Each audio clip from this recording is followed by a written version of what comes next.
Pledge allegiance to the flag of the United States of America, to the republic, one nation, indivisible, liberty for all. for all.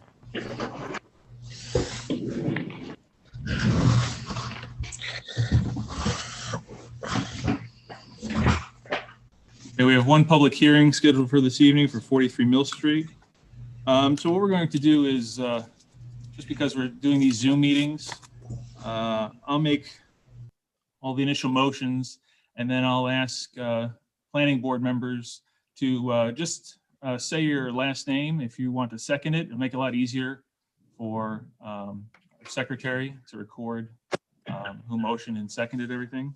So I'll make a motion that we open a public hearing for 43 Mill Street. Is there a second?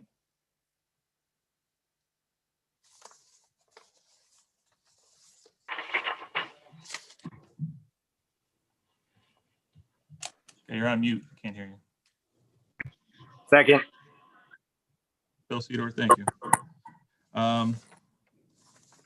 Okay, all those in favor of opening the public hearing, say aye. Aye. Any opposed, say no. The Right. public hearing is now open. We have one recusal on this one. Yes. Mr. Valano. Member Villano, okay.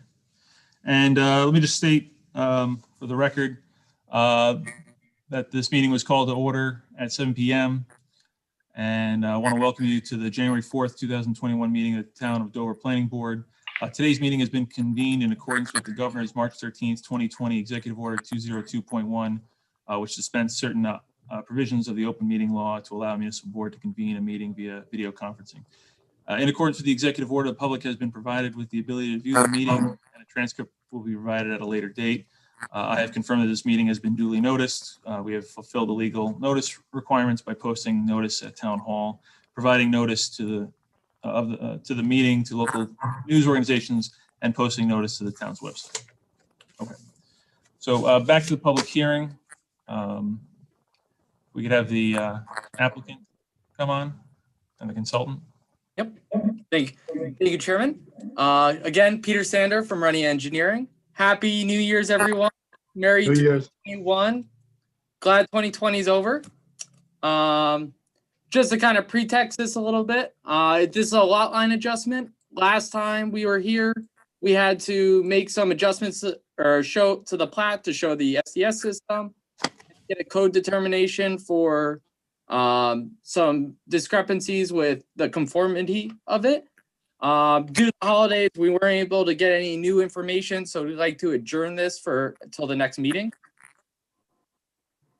You're asking this to be adjourned. Do you mean you want this to be continued until the next meeting? Yes, yeah. All right. Does any member of the planning board wish to say anything at this time? Any consultants wish to say anything at this time? No. All right. So at this time, I'll make a motion to continue this public hearing to our next meeting, which will be February 1st, 2021. Is there a second?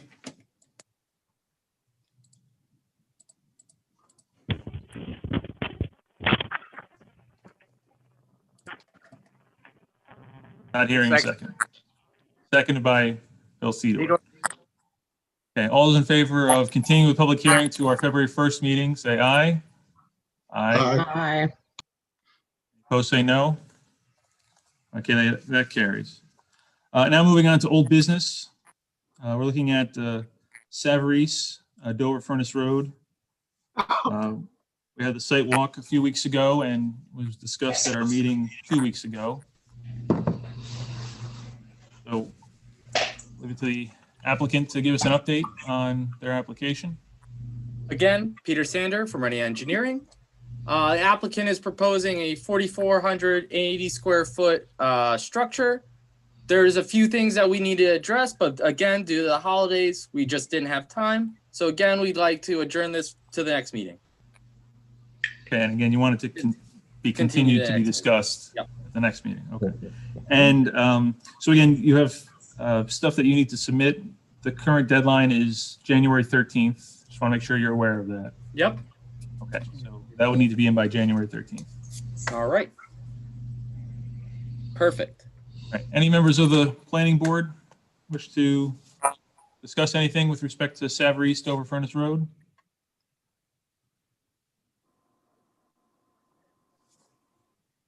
Okay.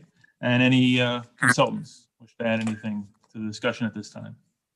I'll just add that what we asked for, what we agreed to at the last meeting was site plan was going to be updated a little bit to show existing improvements that have been done since the 2009 approvals.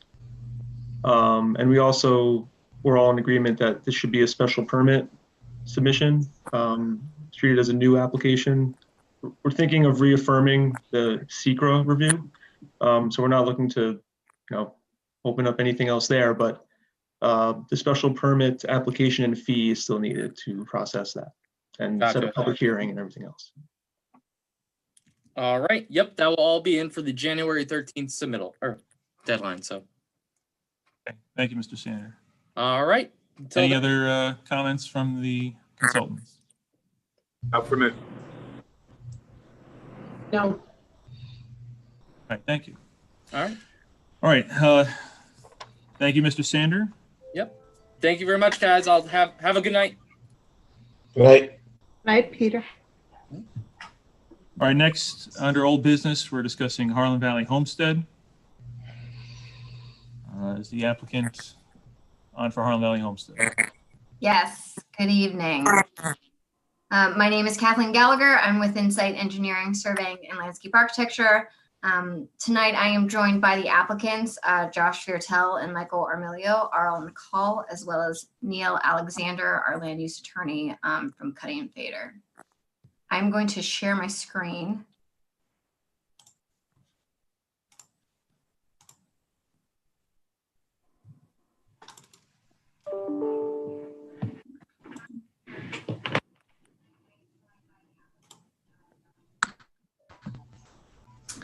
Can everybody see my screen?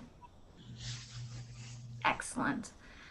Since our last meeting with the planning board, the Harlan Valley Homestead team has focused on developing three main items. The first being communication with the State Historic Preservation Office as it relates to the proposed architectures improvements, as well as the potential archaeological resources. The second is to further develop as well as discuss improvements related to Old Forge Road and to Route 55. And the third is an analysis of the view shed from several locations on the Appalachian Trail, as well as the neighboring properties. Included in this latest submission is a letter from the State Historic Preservation Office stating that there is no adverse impacts as it relates to architecture. Also, that there were no significant archaeological resources found on site. It should be noted that in an effort to keep the historical relationship of the existing outbuildings with the existing farmhouse, we did work through discussions with SHPO and are proposing to keep an existing structure that was previously shown as being removed, which is the horse barn. It is both currently reflected on the master plan as well as the site plans that were included in the last submission. And that building is located right here. So our existing farmhouse is across Old Forge Road. The horse barn has stalls on the south side that we propose to be removed, but the main structure will stay the same. This is shown in the proposed materials that were submitted for SHPO for approval. A copy of that has been included in the last submission. And again, as mentioned, is reflected on the master plan and the site plan drawings that were submitted as part of it. The function of that building will be similar to the gathering barn. Basically, it's just going to be an open space that's going to be used for gathering during events. Old Forge Road improvement plans were submitted in the latest submission, giving an overview of the Old Forge Road realignment on Route 55, as well as detailing out areas for the widening. They were reviewed with the town highway superintendent, as well as the town engineer virtually on December 9th. This is a copy of those drawings. This is the Route 55 and Old Forge Road intersection. You can see the hatched squares is the previous alignment at this area. and the gray area is the proposed realignment. So basically removing access on this east side, aligning it more in a T shape, and granting access to the driveways to the east. At the moment, this first area off of Route 55 into Old Forge Road is currently gravel. It's proposed to remain gravel. And in several areas which are marked in gray, which are a little hard to see because the widening is only really slight in certain areas, you can see where we need to gain just a couple extra feet on each side to meet that minimum 18 foot. So as we continue through the site, you can see these gray areas on either side are the proposed locations for the widening of Old Forge Road. Again, we continue to utilize gravel, which is the existing condition throughout this area. There is some small tree removal that needs to occur in certain locations, but the majority of the improvements are really slight. It's just widening Old Forge Road at a couple locations. Can I ask a question? Sure. Are all of the proposed widening within the Old Forge right of way, or do you need permission from any of the neighboring property owners? I can't see where the property lines are. So all of the proposed improvements are within the Old Forge Road right of way. However, there were discussions with the town engineer as well as the highway superintendent onto ownership of this area. That is currently being reviewed with a surveyor of record, and we will get that information to the town for further review in a subsequent submission. But as it relates to the property lines, as is noted in the deeds, we are within Old Forge Road right away. The concern, Victoria, is that most of our roads in Dover are user roads between the property lines, and that we want to verify that the town has the fee ownership in this roadbed. Right, okay, so the town's looking into this. So more information is forthcoming. More information is forthcoming, yes. The location where we turn from gravel to asphalt on Old Forge Road is located right before basically you start the incline up to the farm core. So this area is currently asphalt. It will be redeveloped as asphalt. And then again, at this location in front of the farmhouse, as it currently exists, it'll transition from the asphalt into the gravel, which will continue its way into the farm core, as well as into the property for a smooth transition. It should be noted, we understand our next steps are to contact and have a meeting with New York State DOT. We are in conversations with them. They are putting forward several dates. Once we have those dates, we'll coordinate that with appropriate parties so that we can pick a time where everybody can get together and be part of that meeting. We also included vehicular maneuvering plans for refuse and emergency vehicles as part of the latest submission to show how those apparatuses will be able to maneuver throughout the site. The site plan drawings have been expanded to include viewshed diagrams. I'm going to skip to this next sheet so we can kind of see the overall. This is our site, and the red lines are the proposed view sheds that you can see to the left and also on the previous screen. The view sheds show 3 locations along the Appalachian Trails as well as the neighboring properties. The visibility of the proposed project is mostly blocked by topography or by existing vegetation, and that vegetation is mostly mature forested areas. In the limited areas where it is visible, we believe there will be no adverse visual impacts because the siting of the architecture and the style of the architecture for the proposed redevelopment reflects the existing farm's current visual characteristics, and will continue that throughout the site. Hey, Kathleen, it's Aaron. I just had a question on that. Absolutely. It was reflected in the memo that I sent around. With respect to, being compliant or similar with the existing character of the farm buildings, it should be noted though that the board right now, the architecturals that they have are pretty much, they're black and white elevation drawings. We don't really have color schemes figured out yet. Is that correct? And actual like materials, palettes and stuff for them to look at?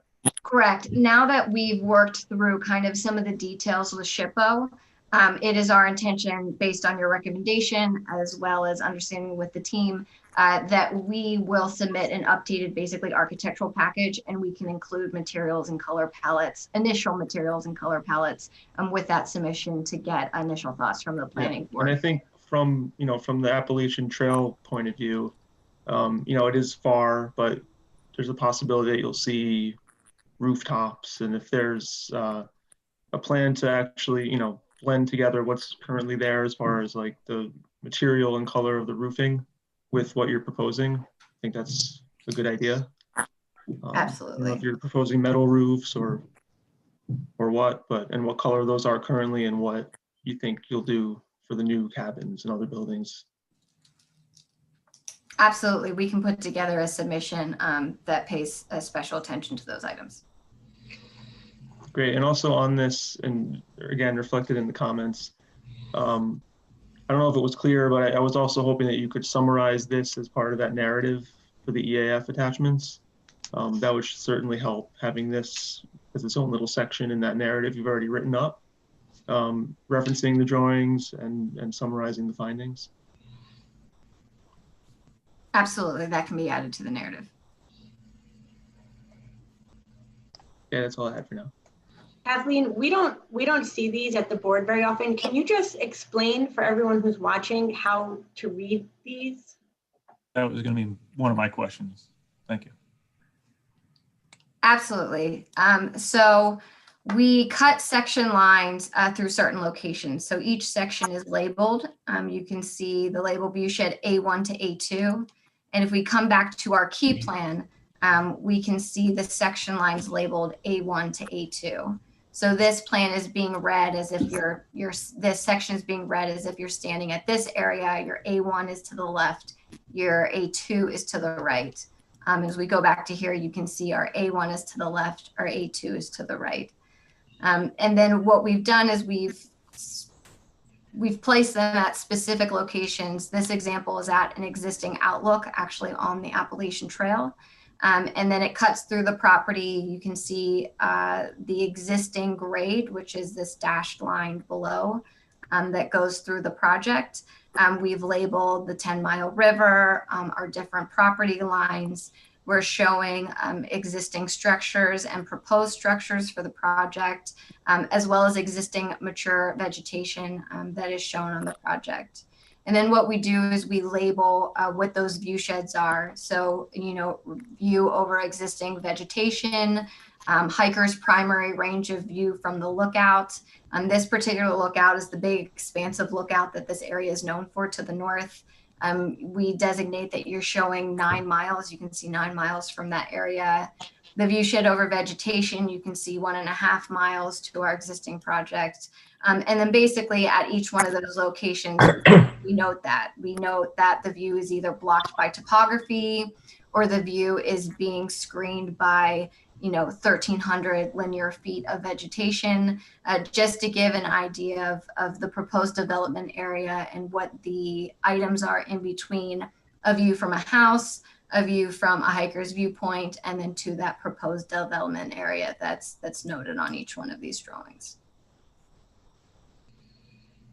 Dahlia, could you go back to the map with all the different views on it in the next page? Thank you. So if we're reading this correctly, the idea is that you're standing at 1 and you're looking at 2, whether it's A or B or C or D. The idea is that this is a section line that is cut through the project. So this is the outlook that we were just talking about, that hiker's view. It cuts through the project, through the roads, through the 10-mile river. And really what you're seeing is a section line cut through that topography that shows the existing features that's on it as well. The A1, the A2 just kind of helps you align which side of the sheet it's on. So for an example, D1 is right here. So this D1 location is the road that's right here. The D2 location is over on this side. So you can see that we cut through the forest, we cut through the 10-mile river, which is right here. We cut through the forest that's here.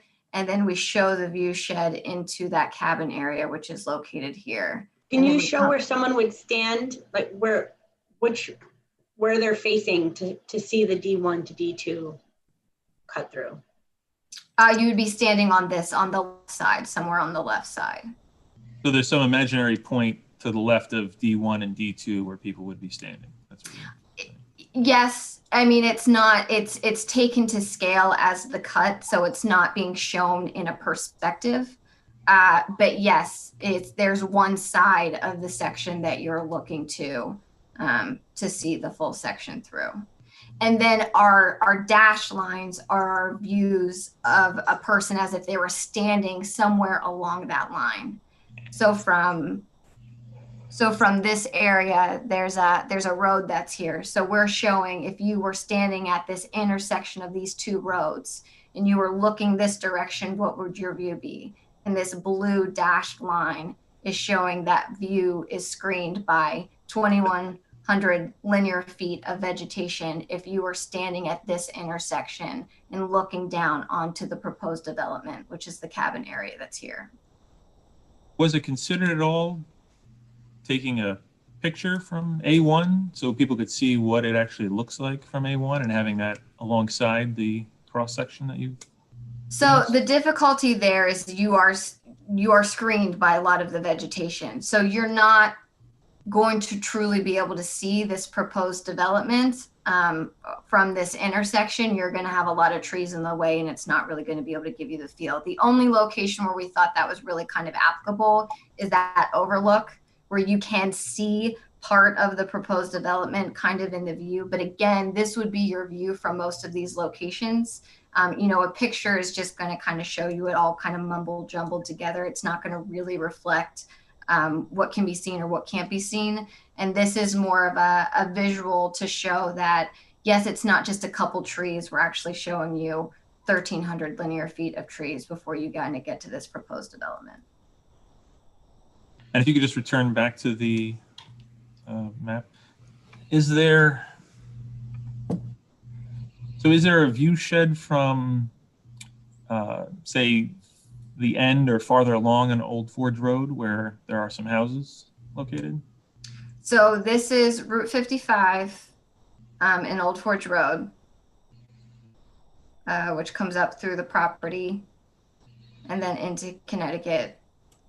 So yes, we're showing this is residential area, Dogtail Corner. So from all of these residential structures around the perimeter of the property, as well as the intersections, as well as from the Appalachian Trail into Connecticut, we're showing all of those view sheds.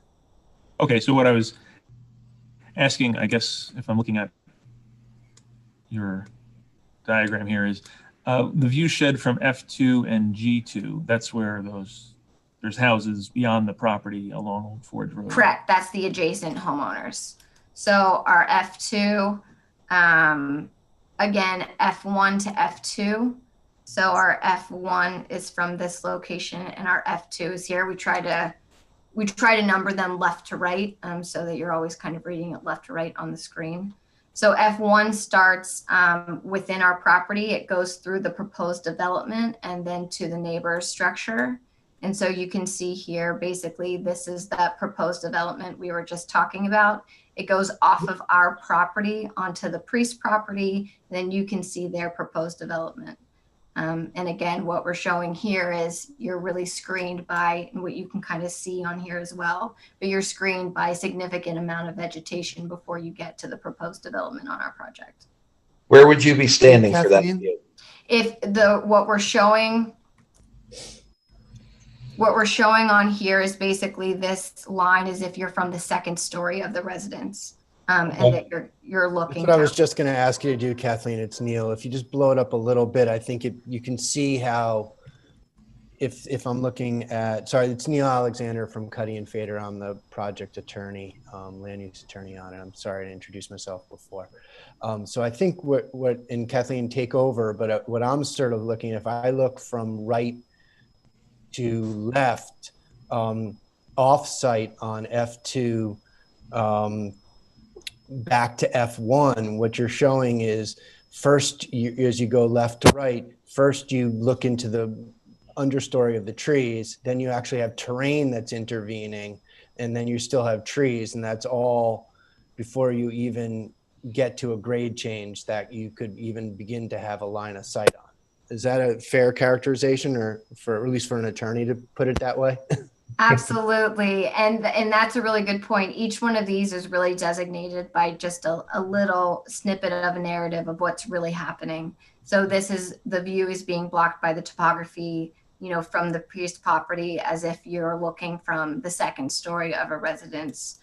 Same thing here. If we're looking the Priest property and the Haid property, the residents we have here as they look through to the proposed development is really being blocked by topography.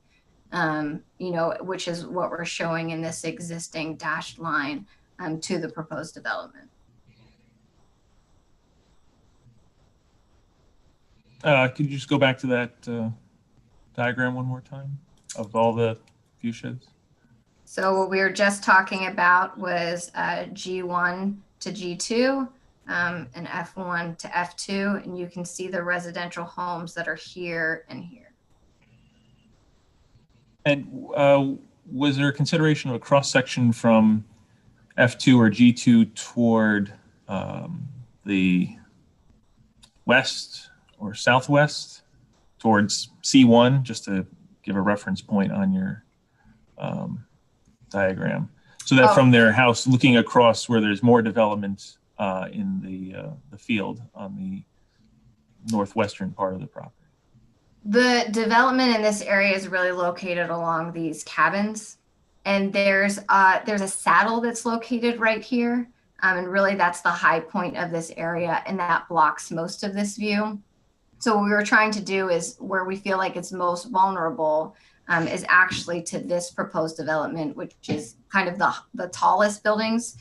Those are the ones that are getting closer to that 5-foot range, that maximum height, whereas these cabins are kind of these little 400 square foot cabins that aren't going to have much of an impact and are going to be screened by the saddle and the existing topography. What we tried to take was the most potentially vulnerable view sheds in the areas. And again, Kathleen, just dropping in there, it looks like just to the left of E2 is exactly where your cursor is. That's the top of the hillside. Correct. That separates our river cabins from F2 and G2. I'm on a small laptop, so that's why I'm jumping in every now and then, because I have a smaller screen, so I can feel the pain of trying to just distill it all out with the enclosed topo lines.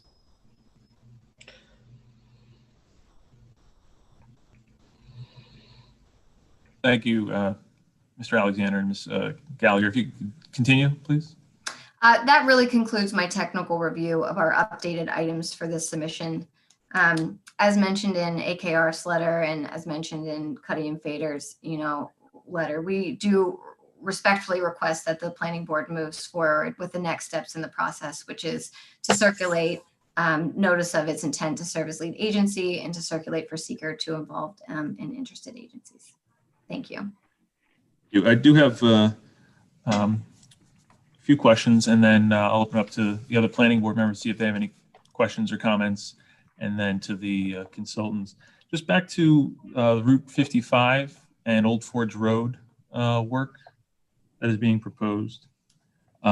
Just to clarify something, you said the previous condition, but what you meant was the current condition? The current condition, apologies, yes. The hatched line is the existing conditions at the alignment of Old Forge Road and Route 55. No work has been done there? No work has been done there. And when you're saying gravel, do you mean item 4? Like it's because it's a dirt road? Yes, correct. Item 4 as compared to asphalt. So item 4 is really kind of a crushed gravel stone. So yes, item 4 as compared to asphalt. And are there any issues with where you're proposing to fill in the road with respect to any wetlands along the side of the road, or any drainage along the side of the road, or the 10-mile river? No, we are actually reducing the impervious surface, but we are not doing any work in any proposed buffers, wetland buffers, or things of that nature that would be of an environmental concern. Right. I'll just go through each planning board member to see if you have any comments or questions, and then I'll turn over to the consultants. So Member Villano? Yeah, just a question, back to the view shed, and I know, I can't remember which project, but I know previous applicants did it. They stuck a couple balloons up and then looked from remote, took some pictures to disprove what you could see. Is that a possibility for, especially from the Appalachian Trail? Because I think that's where a lot of, other people will notice a change from people who like the trail all the time. That is an option. We do normally do that in a smaller context. We, as previously mentioned, the Appalachian Trail, some of these view sheds, you're looking a mile and a half. And we don't really have balloons large enough that you would be able to see from a mile and a half. But we do have larger balloons that we do studies with. And if that's something you would like us to look into, we can look into the potential applicability of doing that for this distance. It just may help ease some of the concerns about what people see, whether it be from the trail overlook or other residences nearby or Dogtail Corner Road, etc. Your drawings are great, you do a good job, but some people have a hard time visualizing this versus what you see when you're standing there. Understood. That's something we can discuss, and maybe we need to take a look at that view if there's a picture and see the worthwhile applicability of doing something like that. Yeah. That's all I got for right now. Thank you. Member Sedor? I have no questions at this time. Thank you. Member LaRobediere? Not at this time. Thank you. Member Roman? No, thank you. No questions. And Member Williams? The only question I have is why the change from asphalt to item 4 and then back to asphalt? So in the area that we are showing as asphalt, it currently is asphalt. And the reason why it's a more stable surface in this area is because of the incline. You can see the contours that are here, which is a very steep incline, and it's hard for item 4 to stabilize at such a steep slope. We're basically just follow the existing conditions that are there, which is gravel that transitions to asphalt and then transitions back to gravel. So we're just following the existing materials as it's currently shown on Old Forge Road. Okay, that's what I thought. All right, no problem. Thank you. Then to our consultants, start with our planner. Brian. So I went over a couple of the comments that were highlights of the recent memo. A lot of my comments were addressed from last time. I understand that you're going to provide a new narrative about the aquifer overlay that's still pending. So we'll like to see that when it's ready. Just a question on it came up earlier on the flood zone. So just to confirm, there's no structures proposed in the floodplain here. Obviously the 10 Mile River is part of the property, and there are flood zones there. And there's, but as far as during construction and operation, the SWIP and the erosion sediment control, also, there's no diversion to the river at all currently, correct? Everything's going to be handled on site as part of the SWIP, right? If you look at our site plan, there's no disturbance to the 10 Mile River. We clearly outlined that limit of disturbance. And when you say diversion during the erosion control, there are several temporary sediment basins, which are located throughout the property. And that's really the first line of defense of where the stormwater is going to be dictated to during that construction process.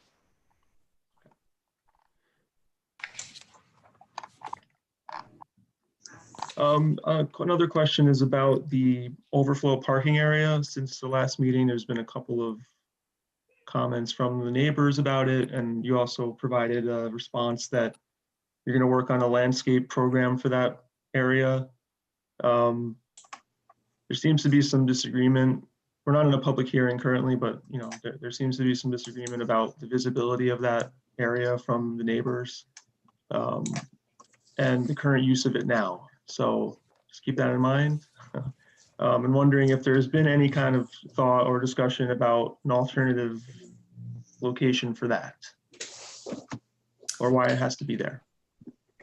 So the northern portion of the site is one of the best market gardens on the project. It's one of the best fields for yield.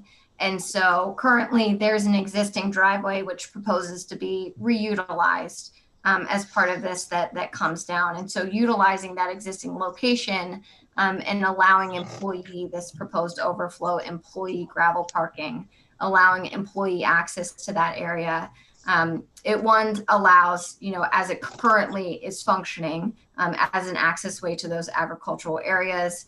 It allows employees an additional place to actually formally park in this location to those areas. And there is an existing 55-foot, vegetative buffer between Old Forge Road in that area. One of the things we have, stated in the comment letter is that area is mostly deciduous trees, and that although we don't have a ton of room, we would be happy to put kind of a more hardy understory of evergreen trees to help screen that area from any sheds that are further up the road.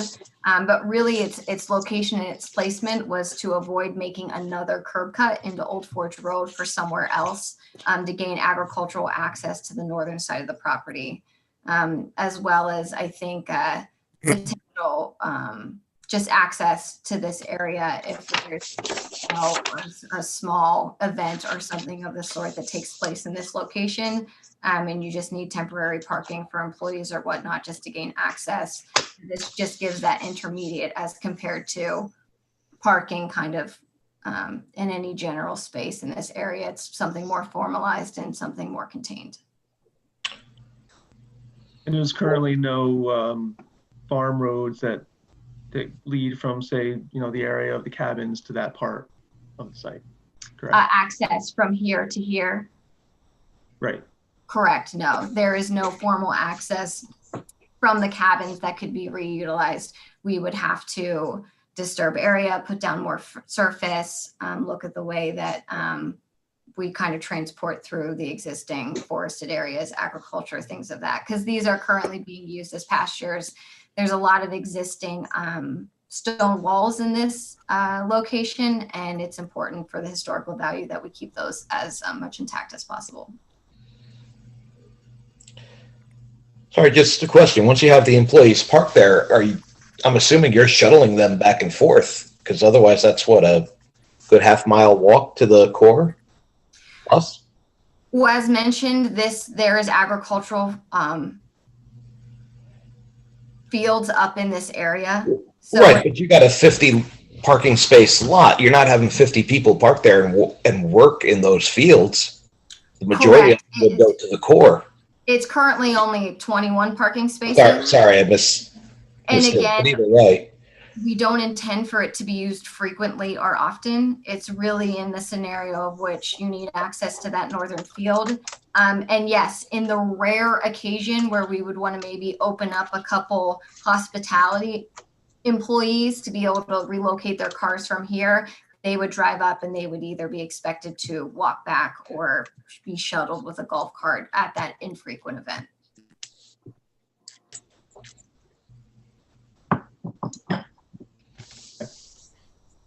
Another comment was about, even though it's not required, based on information we've gotten so far, there wasn't a crowd size of 500 people anticipated any event. So for that reason, a large event management plan wasn't really required.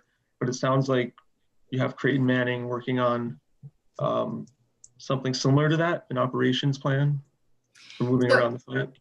Yep. So basically, if we do have a large event, which would be bigger than the 200 person, or which would include the 200 person wedding or something of the sort.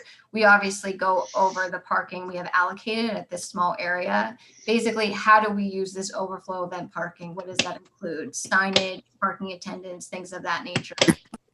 We will put forward an event management plan that will outline how that operation will occur in those rare and infrequent events. Thanks. In your response for the, when I had a question about the solar operations here, you mentioned there's a lot of options being explored, including mounting on buildings, structure mounted panels, and also panels in parking lots and open fields. Any chance that that's something that will, obviously change some of the view shed assumptions you've got currently and how large are these expected to be? We do not have the sizing at the moment. And again, the proposed locations are on top of rooftops, which we don't believe would really impact the view shed. We are looking at potentially some parking lot areas, which again, is over already existing impervious surface, and some of the, potentially in the open fields. It depends on how many different locations, depends on the size of each one of them. So unfortunately, we just don't have that information at the moment. But based on your comment and your concern, we'll talk to the architectural team, we'll talk to the design team, and we'll see what our options are to reduce the impact of that on the view shed. Just getting a little sound feedback. Can everyone make sure they're muted if they're not talking? Thanks. Yeah, I mentioned the visual narrative for the EAF. I think that would definitely strengthen it. And if you're going to explore the idea of balloon study or other photo view, photo representative views, I think if that's what the board wants to see, I'd definitely explore that as well.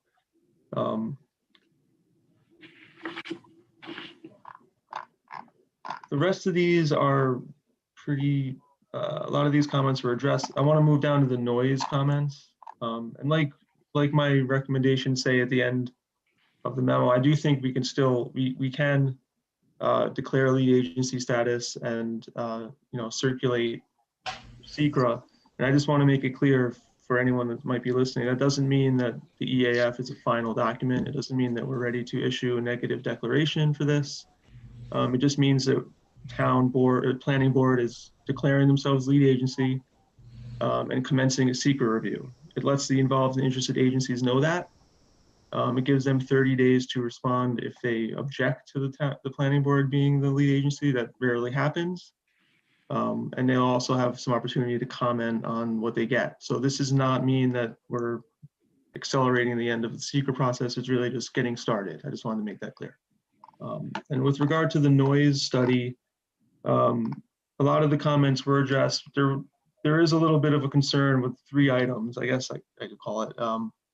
Vehicle traffic noise during operations, construction traffic during construction, and also general construction of structures noise. Those are, I guess, the bucket you can dump these 3 comments that are in here on. So right now in the traffic study talks about the current condition. It's a very lightly traveled road, just like 4 vehicles that are traversing in the no build condition, which is absent the project. The trip generation and the TIS conclusions show that it's about 83 to 119 vehicles additional on the road. So there needs to be a little more discussion on how that's not an impact as far as a vehicular noise concern. Right now, the conclusions don't really, I don't think, sell that. There's a relatively low level of noise currently, according to the study. It's about 40 decibels. With those 4 vehicles, the ambient condition is about 40 decibels. If you're adding 83 to 119, at peak operations, that's obviously a lot more cars and more traffic noise. So take a look at that. For construction traffic, similar. It's predicted 75 to 80 decibels for the truck traffic and other construction vehicles. But there's really no conclusion definitively reached on construction traffic noise. So if you're thinking that this predicted noise level of 75 to 80 is not an impact, that should be stated, and you should have a better argument to that. Lastly, just on the construction noise itself, not necessarily vehicle construction, but the actual work on the site. Right now, the text says, since the noise levels from construction would range from 45 to 55, would occur during the daytime hours, construction activities would comply with the Town of Dover noise ordinance and DEC. It's a little misleading because we're showing some increments at some of the receptors that are greater than 10 decibels, which normally would require some mitigation if you look at DEC standards and SECRA. So, if the conclusion is that there's no mitigation warranted because of temporary nature of this, and that the total levels are less than 65, we just need a more clear explanation of how it's not an impact. What's in there right now isn't very convincing to the folks over here that are reviewing it. And DEC is going to receive this, as part of the circulation. They'll have a chance to comment too. I know Joe also is reviewing it and had some comments. Those were the main additional comments on the noise. Understood. We'll go back to VHB, which is our sound consulting engineer, and we'll have them clarify some of those items. And on the traffic, I sent that memo. Sorry, it was later than the other one. But most of those comments were addressed. Obviously, we want to see DOT's feedback on this, and including the meeting that is supposed to happen. And the event management plan, whenever that's ready, we would like to take a look at that too. I think that's all I had. If Joe wanted to, I know Joe had the meeting with the town highway and Insight. If he wants to talk about anything that's important from that, I think I can turn it over to Joe. Okay, Planner Werner, you're all set then? Yes. Okay, thank you. Engineer Berger? Yeah, yes. I'll start with the drainage. I looked over the SWIP and the proposal and the responses. The SWIP is handling all the stormwater properly. It'll be just as we in construction, we want a condition that all the SWIP reports be sent to the town for not just review but cataloging, as we did with other large projects in the town. That way we can monitor it and make sure all the issues with stormwater or construction are complied with. We're not an MS4, but we would do that under our Chapter 65 review. Traffic, is basically the meeting with the highway superintendent and with the consultant engineer for the project. As earlier talked about, we were concerned about the ownership of the roadway. I did my own review, as well as they're going to present the review to us. The deeds along the project do show that they go to a right of way, but there's no real information on these deeds as who owns the road bed. And we've had projects in the past in the town where the deeds went to 25 feet from the center line. However, the town still had to use a road, and there was actually a gore between the user road and the right of way that the deed. And this was common in the 70s when people were selling property. They sold it 25 feet from the center line and gave up the rights to the center line that were held with previous owners. So a title search or some specific research on who owns that roadbed being sent to us to review, for the attorneys to review, would be very helpful. On the entrance Joe, hey, it's Neil. No problem. Just letting you know. I think Kathleen's having a little bit of technical difficulty, so she's signing back in right now. But no problem, Joe. We can get you offline, get you that information. Our review just preliminarily didn't show any gores, and shows actually we got the fee under the road the whole way. It's actually a user road interrupting our property. the whole way, interestingly enough.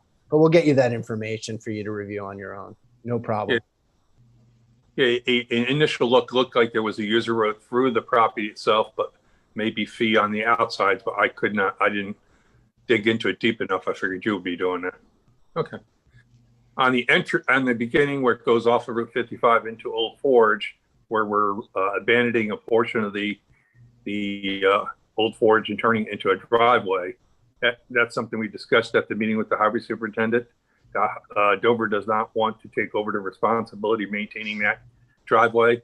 So whether that's going to be in the DOT right away and something that is between the applicant and DOT, or whether it be a driveway with the maintenance agreement, we'd like to see something like that submitted to the town. So our highway department is not obligated to maintain that section of the driveway specifically where they wouldn't be able to turn around their truck.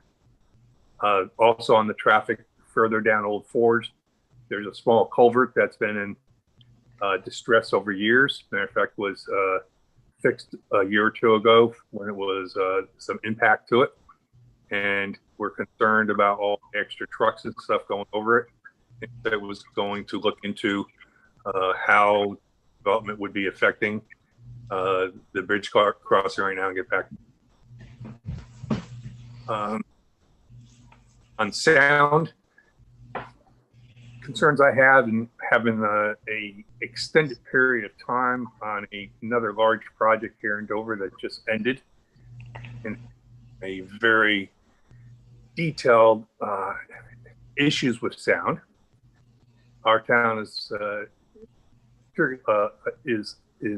now ready to tackle problems with sound a little bit more than we were before, in that sound studies are nice, but we would like to have probably a sound evaluation plan and a remediation plan as well.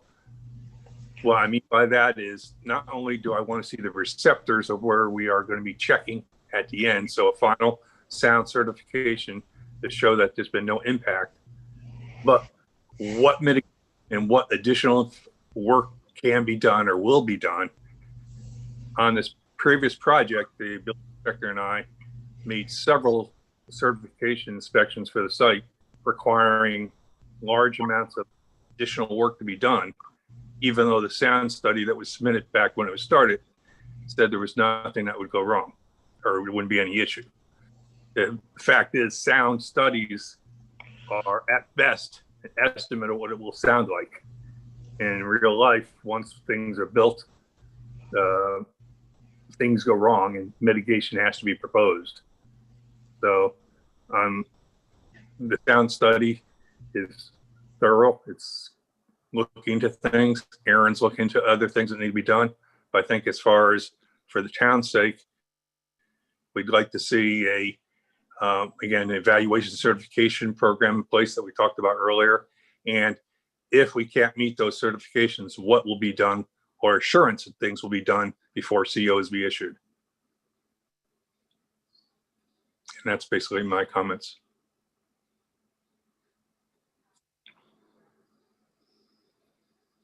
Alexander, is your colleague back on the meeting?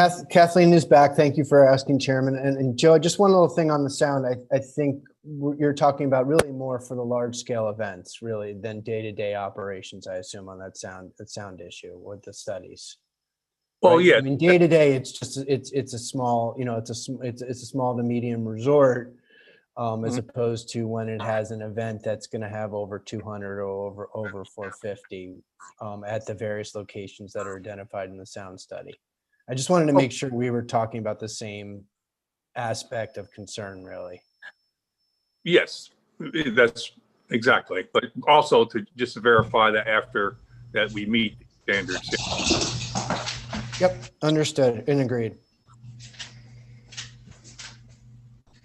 The only reason I was picking up on, on prior to CO is right, because the COs would be for the buildings and for the ability to operate the resort, getting in the weeds here a little bit, as opposed to the sort of a C of C to do an event over 200 or an event over 450.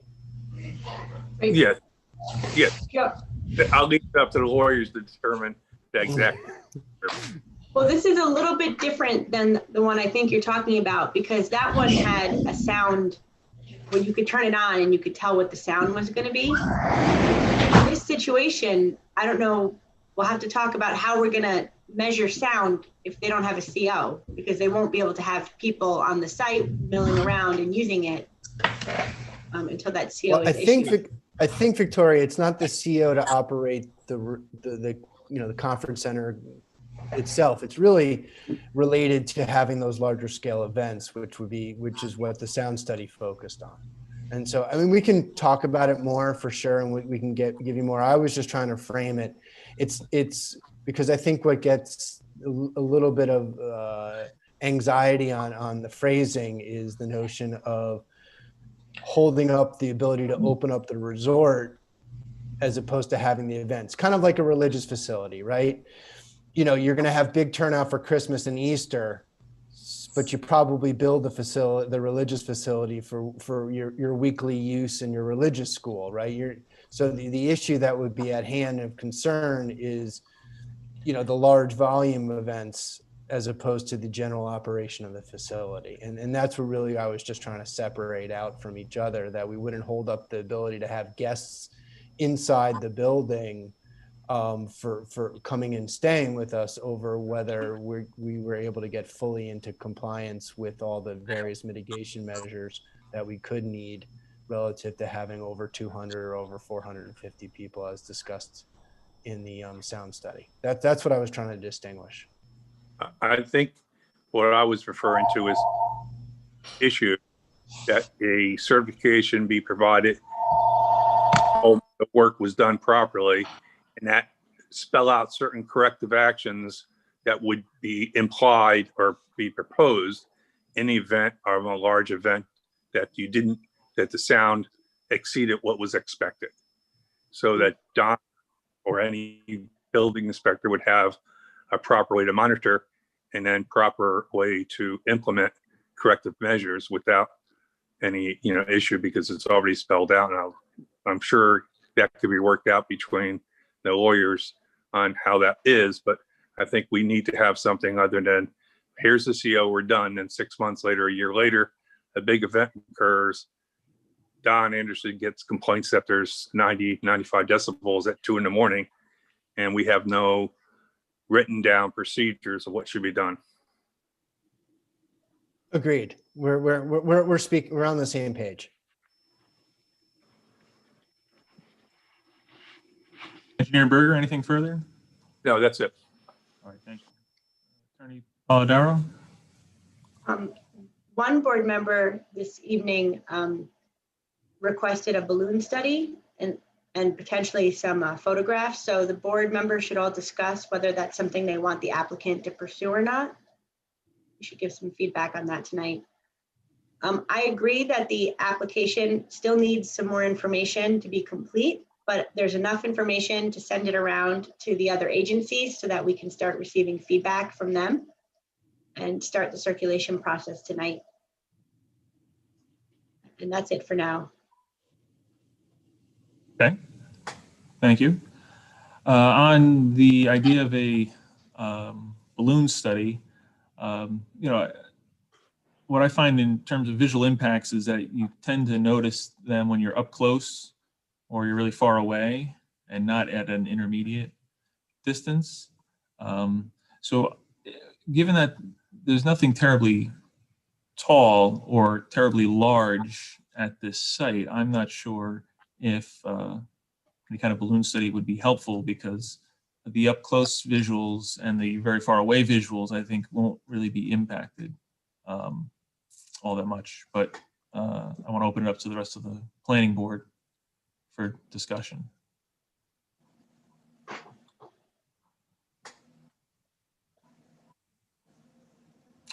Not hearing any further. I was on mute. Yep. My only comment was that it would make it a little bit easier for the typical layperson to understand what they're looking at with a picture too, rather than the drawing.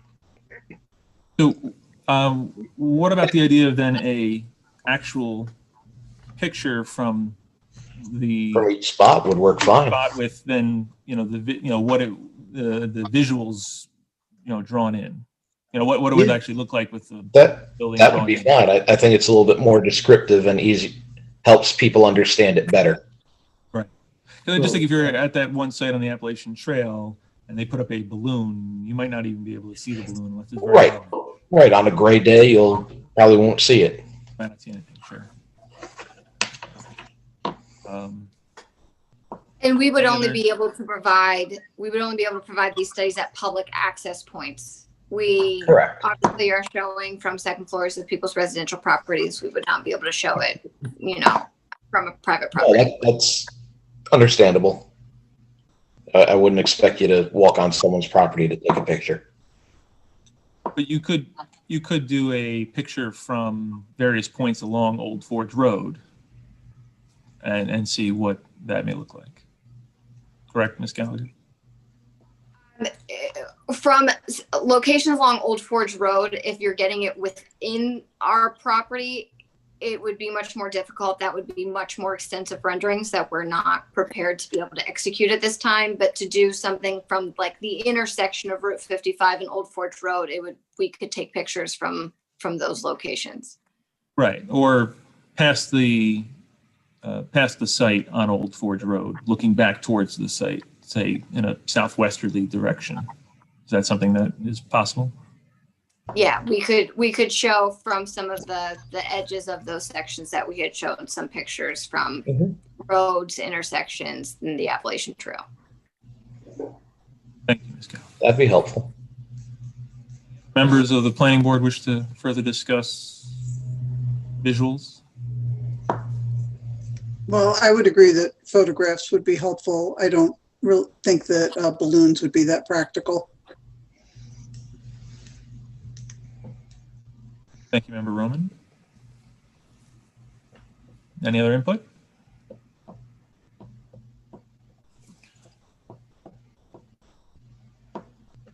Okay, not hearing any further input. Attorney Polidoro, was there another item that you believe the planning board should discuss before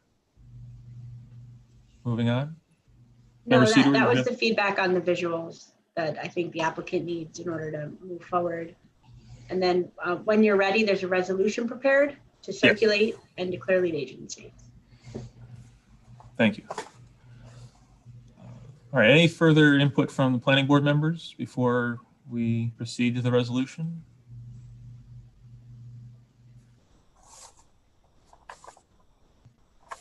And if you're on mute, we can't hear you, so be sure to take yourself off mute if you'd like to say something. Okay, not hearing any more input. Do we have the resolution available to put up on the screen so everyone can see it?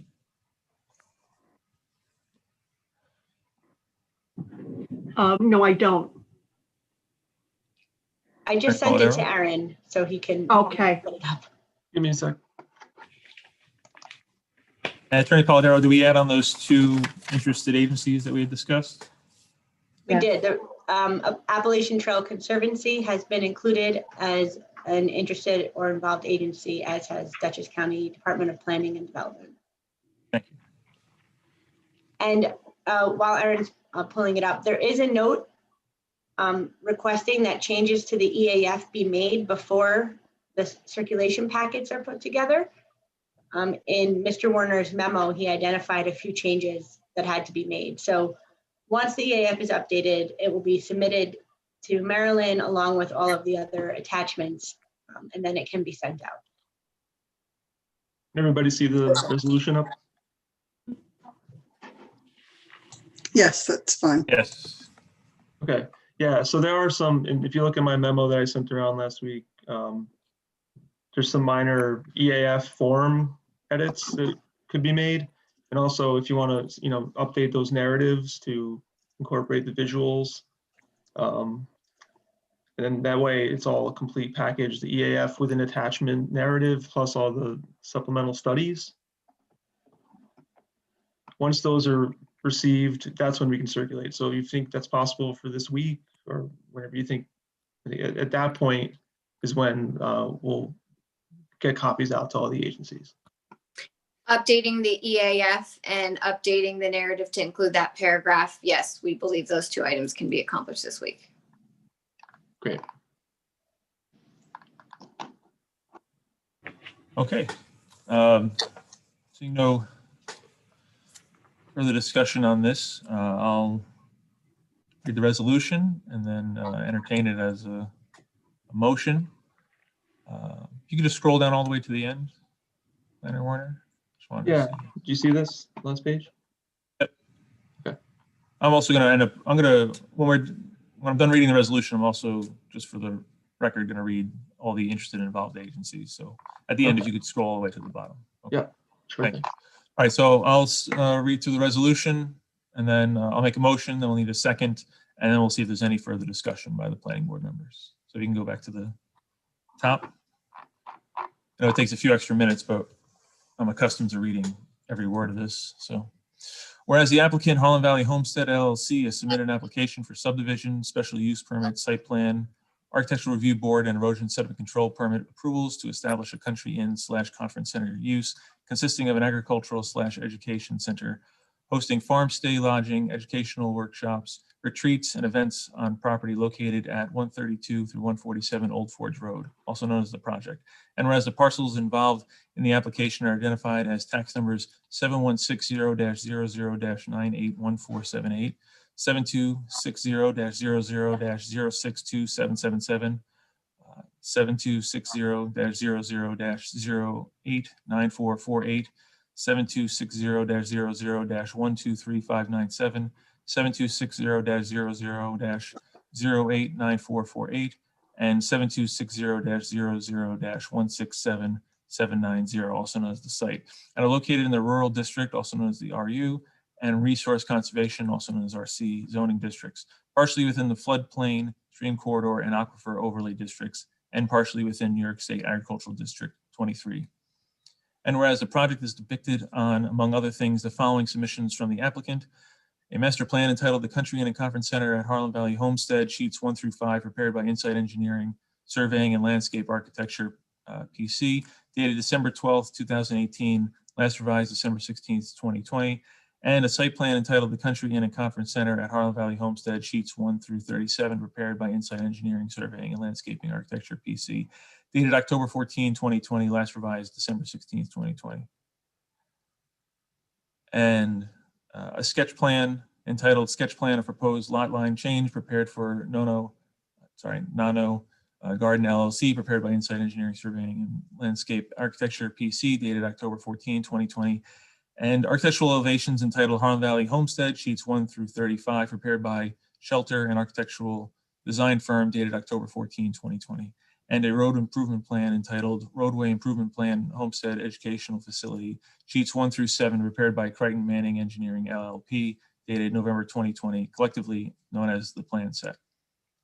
And whereas agricultural uses are permitted in the RU and RC zoning districts, and whereas country inn and conference center uses are permitted in the RU and RC zoning district subject to issuance of a special permit by the planning board, and whereas the project proposes to physically disturb approximately 25 acres, and whereas the applicant submitted a full environmental assessment form, part 1, also known as an EAF, dated December 15, 2020, and whereas the planning board of the town of Dover has performed a preliminary review of the EAF and other application materials, and whereas in accordance with the New York State Environmental Quality Review Act, also known as SECRA, said board is required to determine the classification of the project, and whereas pursuant to 6 NYCRR section 617.4 subsection B subsection 6 subsection 1, an activity other than the construction of residential facilities that involves the physical alteration of 10 or more acres constitute a type 1 action under SECRA.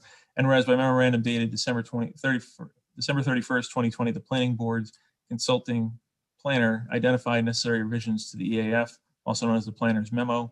And whereas on December 18, 2018, the planning board classified a prior iteration of the project as a type 1 action and declared its intent to serve as lead agency in a coordinated project review, to which no other agency objected. But due to the length of time and project changes, the planning board is reconfirming the classification and recirculating for lead agency.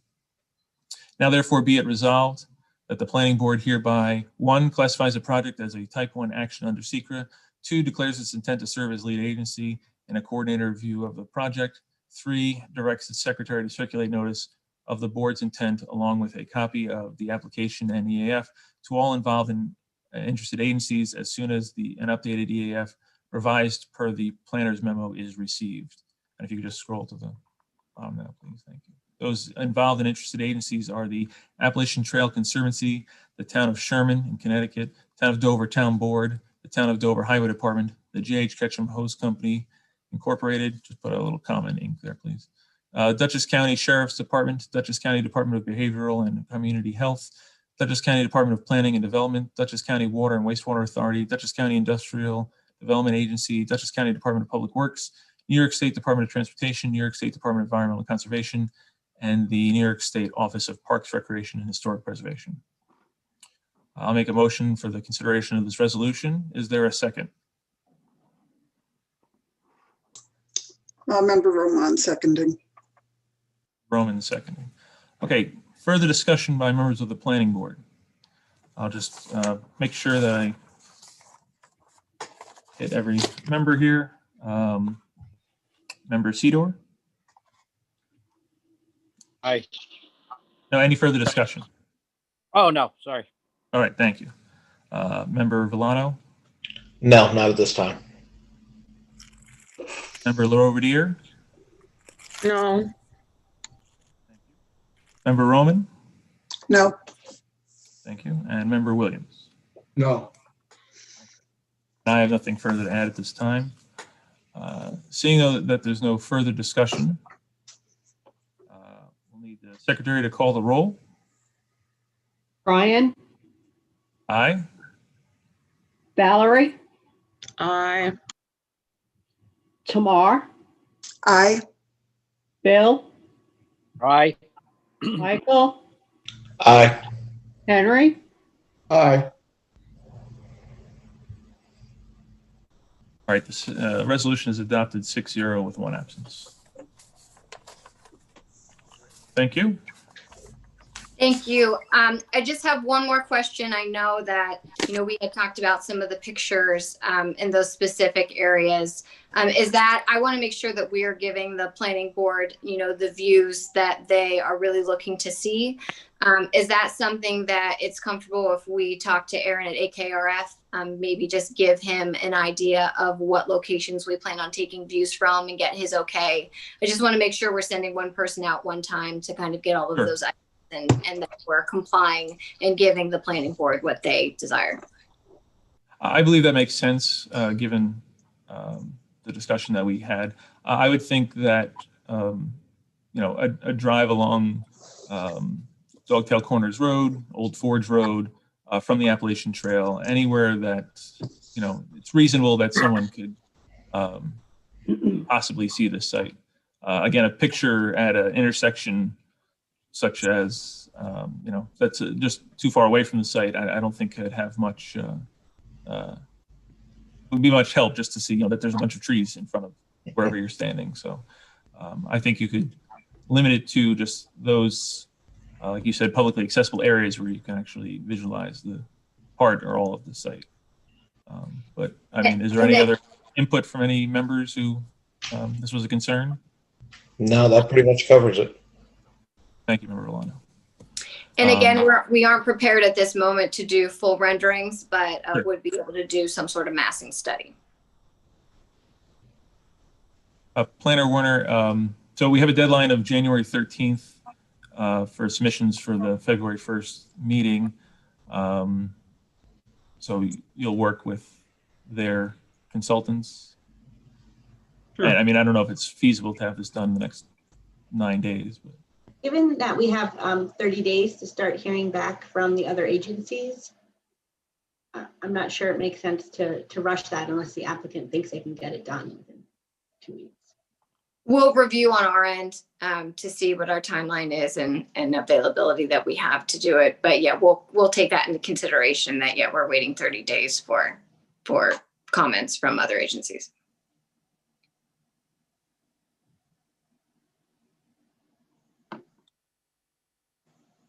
thank you. Thank you. Thank you very much. We appreciate your time. Thank you. Have a good night. Thank you, everybody. Good night. All right, next we have on the agenda, resolution to entertain requests for release of escrow.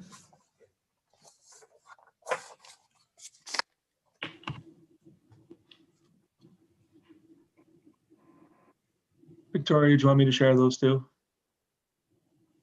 Did you email them? I have the copy that Marilyn sent me. Marilyn, there were no changes, right? No, there are no changes.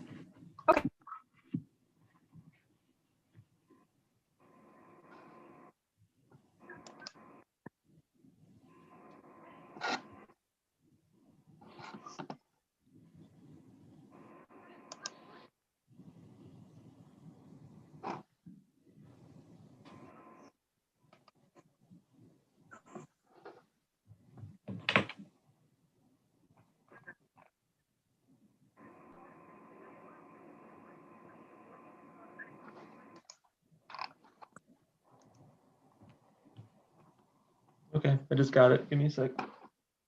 Thank you.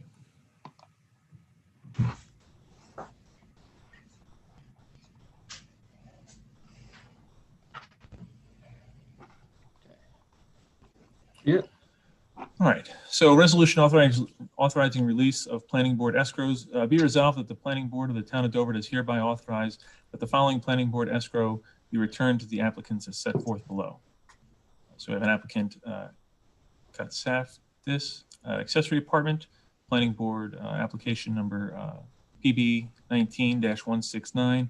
Remaining escrow amount is $1,754.90. Applicant Dover Greens, application number PB 15-131, remaining escrow $927.66. And applicant, again, Dover Greens, PB 20-172, remaining escrow $1,361.59. This resolution being offered by myself, seconded by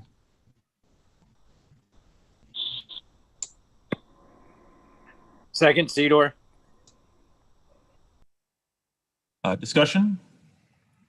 So we've received confirmation that all fees and bills to the consultants have been paid out, and ready to return this money to the applicants. That is their money.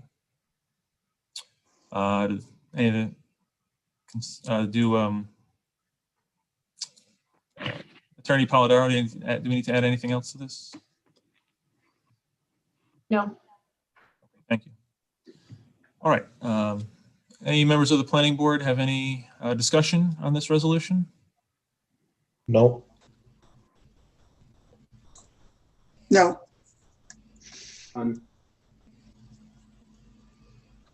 Not hearing that there's any discussion. The secretary, could please call the roll. Brian, Aye. Val, Aye. Tamar, Aye. Bill, Aye. Michael, Aye. Henry. Aye. Resolution is adopted 6-0 with 1 absence. Thank you. Last, we have the minutes from our December 21st, 2020 meeting for approval.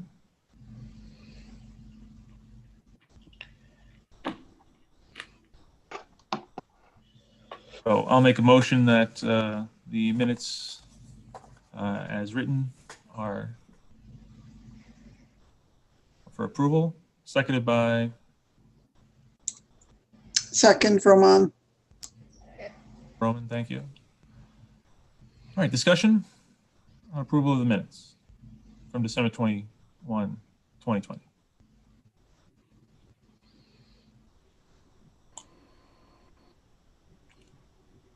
All right, seeing no discussion, all in favor of approval of the minutes, we'll have a roll call vote. Brian, Aye. Valerie, Aye. Tamar, Aye. Bill, Aye. Michael, Aye. Henry. Aye. All right, the minutes are approved by a vote of 6-0 with 1 absence. All right, our next meeting is February 1st, 2021. 1 at 7 p.m. It'll almost certainly still be on Zoom. I'm here at Town Hall. Any member of the planning board who'd like to join me here at Town Hall for the meeting, it'll still be on Zoom, but the town board is able to make it work with their 5 members and the town clerk and their town attorney. That's 7 people. It will continue to be a Zoom meeting for the foreseeable future. But again, any member of the planning board who would like to be here as well is welcome to do so. With that, I'll make a motion to adjourn. Seconded by Williams. Seconded by Member Williams. Thank you. All those in favor of adjournment, say aye. Aye. Aye. We're adjourned. Thank you.